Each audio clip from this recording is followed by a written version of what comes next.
ketahanan pangan. Ini isu penting Pak ya, isu penting, karena banyak negara nanti kalau pangannya nggak tercukupi bisa menimbulkan banyak krisis.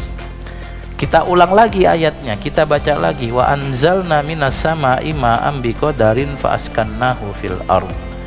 Di sini ada air yang cukup sesuai takaran, dan air itu harus ada di bumi.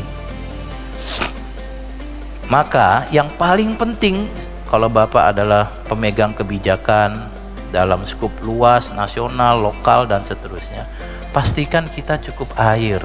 Saya kasih ide begini Pak, mudah-mudahan bisa diterima. Masjid-masjid kita itu ngambil airnya entah dari tanah, entah dari ledeng, itu masjid kita.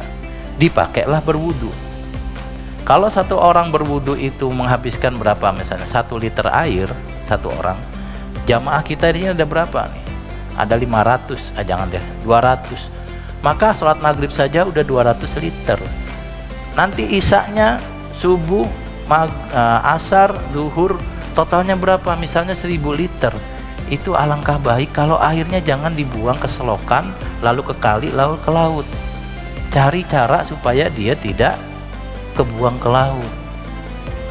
Saya termasuk yang kalau di rumah saya tuh konsepnya begini Pak.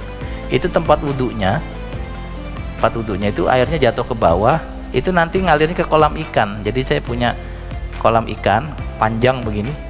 Saya termasuk penggemar kolam yang panjang, bukan akuarium. Kalau akuarium tuh saya ngerasa ikan baru sampai sini udah mentok, ini lagi mentok lagi, kesian nih Pak, mentok lagi. Padahal kalau ikannya cuma satu, sepi banget kayaknya sih. Kalau saya seneng ikannya kecil-kecil tapi banyak gitu. Nah, air yang buat wudhu itu jatuh ke kolam ikan. Nanti kolam ikan ini saya gunakan buat nyiram pohon.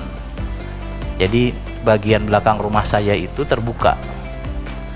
Itu ada tanah sekitar diameternya 30 cm, saya tanami anggur Pak. Alhamdulillah karena saya suka dengan anggur, anggurnya tumbuh, saya tempel anggurnya. Jadi satu pohon itu buahnya warna-warni. Yang berhasil itu hitam sama merah. Yang merah itu Jupiter, yang hitam akademik. Sempat tumbuh yang kuning, jadi kalau berbuah tuh macam-macam Pak, warna-warni. Itu juga sama, di depan rumah saya juga pohon jambunya satu, tapi buahnya warna-warni. Ada yang hijau, itu namanya grafting Pak ya. Kalau Bapak suka pohonan itu hal yang gampang. Satu pohon buahnya banyak, merah, hijau, kecil, besar, dan seterusnya. Itu asik kalau lagi berbuah. Jadi air wudhu jatuhnya ke penampungan air, kita kasih ikan Pak. Ikan sebagai eko indikator. Kalau ikannya sehat beranak pinak, berarti airnya sehat bersih. Kalau ikannya mati, ya kita hati-hati, ini air keran kita mati ikannya, maka ada kemungkinan airnya tercemar. Maka air yang kita ambil dari tanah, kita buat wudhu, jatuh lagi ke kolam. Kolamnya kita buat nyiram pohon, cerut. Airnya muter-muter, recycling.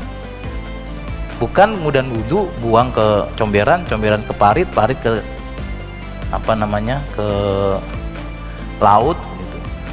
Lalu pas musim kering nanti ada yang kekurangan air. Ternyata ketahanan pangan itu yang paling penting, jagain air Pak. Makanya saya setuju banget kalau kita memperbanyak bendungan. Jadi pas hujannya banyak, airnya nggak ke laut tapi kesimpan. Atau kalau Jakarta nggak ada bendungan, ya bikin lubang biopori atau lubang apa tuh yang air masuk ke dalam tanah, namanya itu resapan. Jadi nggak ke air hujan lagi banyak, volumenya lagi banyak, kebuang ke paritnya kecil, ngeluap jadi genang. Kalau genang maka yang repot yang naik motor. Yang naik motor bisa mogok, itu masih mending mogok didorong. Kalau yang naik mobil sedan ceper, mogok dorongnya gimana, kan kasihan, karena airnya dipaksa masuk ke selokan. Nah, saya kampanyenya begitu Pak.